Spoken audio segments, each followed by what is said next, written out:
Hey y'all, I'm Hope and today I'm playing TBR Betrayal to try and figure out what I'm going to be reading in April. I'm not planning to read much beyond this because my reading has really slowed down in March, and a lot of that's due to the fact that I've been kind of doing my other hobbies more. I've been playing more video games. Obviously Elden Ring came out and I'm filming this a little bit early, but Ghostwire Tokyo, which is my most anticipated game of the year, is coming out next Friday, I think, and I pre-ordered that. So I've been doing a lot more gaming, and I've also been doing a lot more knitting, and I'm starting to get into some weaving. So I've just kind of been indulging in some of my other hobbies more this month, and so I wanted to give myself a little more space to breathe in April. So I'm really just planning to try and tackle whatever the board gives me, and that's pretty much it. I will still be trying to fit in a Goodreads choice stuff wherever I can, but I'm kind of not gonna like set it in stone, especially because it's like library stuff, a lot of it is. So just giving myself a little bit of extra, you know, flexibility. But yeah, without any further ado, let's figure out what the board is going to give me for April. All right, so first things first, we're going to roll and find out who we're going to be playing as for April. I'm hoping for somebody with a small knowledge stat or a lower knowledge stat, because I do have some things planned for April that I would like to be able to fit in, which will be easier to do if I have kind of a smaller TBR, but we'll see. We got a 3, which is Lucy Honeychurch, who has a knowledge of 3, so perfect, that works out great. So we need to have 3 books on my TBR for April. All right, I've given all the cards a quick shuffle, so let's go ahead and roll for book 1. Got a 2, so that's gonna be a 1, 2. That's a prompt.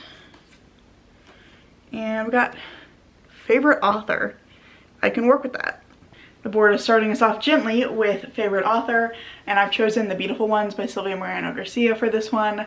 I adore her writing, and I've read, I think it's 3 of her books so far. I think I've given all of them, gave 2 of them 5 stars and 1 of them 4.5 stars, and the one that I rated slightly lower was mostly because it was shorter and I just wanted more of it. But I love her writing, I love her characters, and when I picked this one up originally, because I have started it, I was really enjoying a lot of the elements in it, but I just wasn't in the mood for what this specifically is at the time, so I decided to set it aside and give it a fair shot at a later time. I'm thinking that I'm kind of in the mood for it now. I've been thinking about picking it up lately, so it seems like a good time to add it to the list. All right, now rolling for book 2 of 3. Got a 00, so we're gonna have 4 books on this TBR.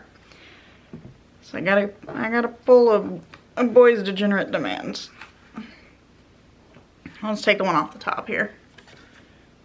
Oh, shit. That's a thick ass boy, damn. And then of course I got That's a Thick Ass Boy, damn, because of course I would in a month when I really wanted to have lighter reading plans. Also, I really need to like shuffle that deck better because I feel like I get that one a lot whenever I get the Boys Degenerate Demands cards. Anyway, I kind of panicked when this one came up and I was trying to figure out what to do, and my friend kind of saved my ass here because she reminded me that we're planning a buddy read of something that is technically 1 book, because we're going to be buddy reading Lord of the Rings. This is one of the things I wanted to have some space for, so I was trying to figure out how I was going to fit it in. But originally, Lord of the Rings was written as 1 book and was later separated into 3 sections for publication purposes. So my game, my rules, this counts. Also, it's like 1,200 pages. So gonna read some classic fantasy. This is one of her favorite things. She's a massive Tolkien fan, and I've read the first 2 books, the Fellowship of the Ring and the 2 Towers, the first 2 parts, I should say, but I never got around to reading The Return of the King because I was moving at the time, and I stupidly put this one in storage at the time, so I can finally come back to it now, but I feel like I need to kind of reread the first 2 to get into it. So that's kind of the purpose of the buddy read, is to just kind of push me into actually reading it and give her a chance to reread something that she really enjoys. So looking forward to this one and really excited that I actually managed to fit this in here somewhere. Try again for rolling for book 2. Got another 2. So it's 1, 2. That's an Omen. Shit, another long book. Got The Girl Who Played with Fire by Stieg Larsson. Now that we're back, got my battery changed out. The Omen counter is now at 1 because this is the first Omen I've pulled since I started playing again, and I gotta do a haunt roll, so as long as we don't roll anything below a 1, we're safe. We're safe, we're good. Got like an 8. Cool, thank goodness. I was a little scared there, considering it looks like the board might be betraying me a little bit. It's at this point that I believe the game is beginning to try to live up to its name of TBR Betrayal, because I really wasn't looking forward to having another giant book on this list. It doesn't look that big, but it's got like Bible pages in it. It's like 600 pages. But this is The Girl Who Played with Fire by Stieg Larsson, the second book in the Millennium Trilogy, which is a kind of a series of crime thrillers following a journalist named Michael Blomkvist and a woman who I think is like a hacker named Elizabeth Salander.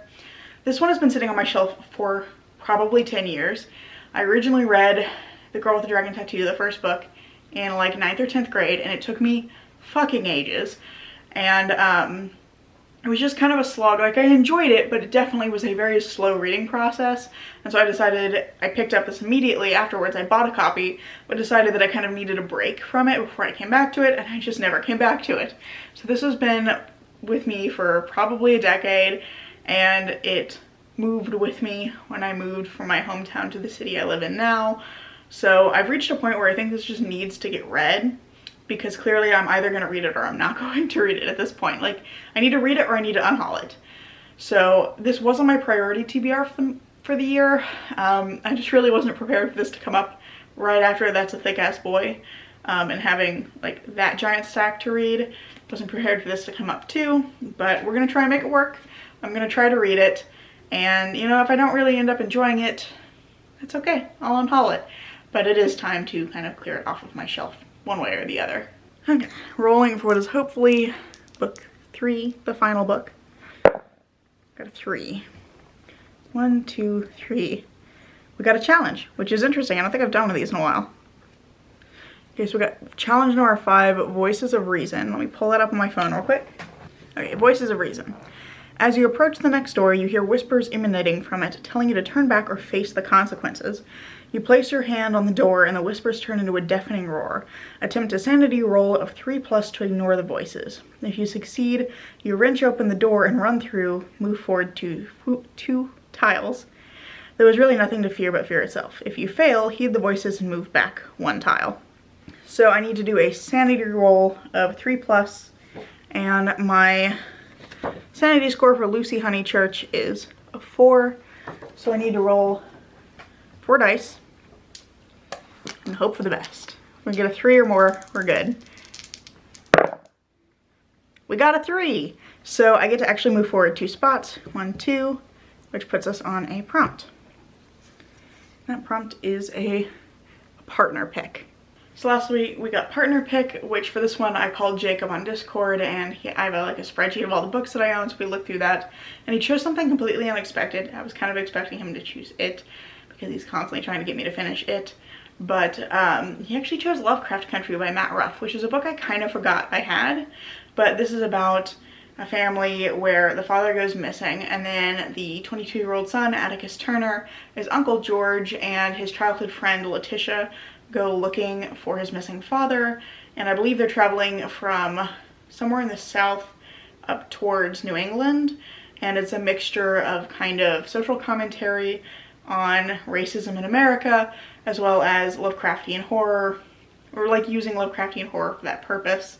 I'm interested to see how this goes, because this one came out several years ago. There's a TV show about it now, but there's another book that I've just read recently, which is Ring Shout by Peter Jelly Clark, which I think has some kind of similar ideas and similar vibes to this, and I really enjoyed that one. I'm interested to see what I end up thinking of this one, because I did forget that I own this book, and I think my interest in this particular story has waned a little bit, but this will be a good opportunity to go ahead and, you know, get it off my TBR one way or another, and I'm curious to see what I end up thinking about it. So this is my final TBR for April, a month in which I hoped to have a light TBR. I'm pushing that back over with my head because why not? This is a massive amount of reading, but you know, we're gonna make it work. We're gonna make it work. That's just how this goes. I am really looking forward to reading Lord of the Rings and The Beautiful Ones, so I think it kind of balances out. So I have 2 things that I'm really excited about, and 2 things that have been on my shelf for a long time that this is a really good opportunity for me to decide whether I want to keep them or not. So ultimately, I think it's a good TBR. It's just a little bit scary when I was thinking, oh, I'm gonna have like some extra time. Clearly, I'm not gonna have some extra time, but I am looking forward to kind of diving into this stack and seeing how it goes. So that's all I have for you today. I hope that you'll like this video, and if you have, I hope you'll consider giving it a like, maybe even subscribing to see what comes next. I'm currently posting every Saturday, so there is more content coming soon, and thank you so much for watching. Hope to see you in the next one. Bye.